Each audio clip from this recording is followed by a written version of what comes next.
So there's a way that you can use layers to make a cool little webcam if you are a VTuber. This is for the Blender people. If you know how to like animate stuff, you can definitely have a lot more fun with this. But basically all I did was, I have a few layers here. TV, front desk, back room, and the video. And then my VTuber, of course, right? I just wanted to show the differences and what I did to make this happen. So again, front layer, back layer, VTuber in the middle, there's me, cutie, and then you have your top layer, TV, whatever you want. That's just gonna be a transparent PNG border, whatever you need.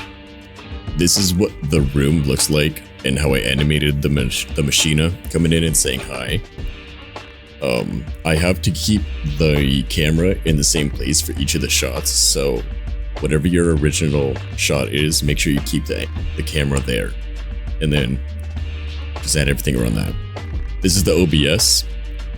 I put it in its own little folder and I put the TV on top. And then you have to make sure the layers are right or else it won't pop up correctly. Like you'll have the Vipe in front of the desk. And I am showing you this video editing footage to explain what I'm talking about. If you have the green screen over the background, it's gonna look wrong. So right here, I'm just adding a quick green screen effect to this. So now you can see the front desk in front, the background behind, and then I add the quick little video right behind the Vipe, but in front of the background, so it obstructs the background. So you still have the desk and the Vipe in front, but you have the video in the background, so it looks like they're hanging out and chilling.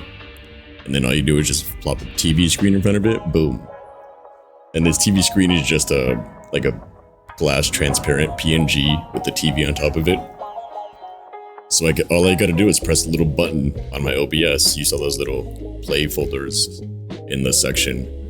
And I can make one of these guys pop up whenever I want. So yeah, that's how I did it. Love you. Stay around. I'll teach you more.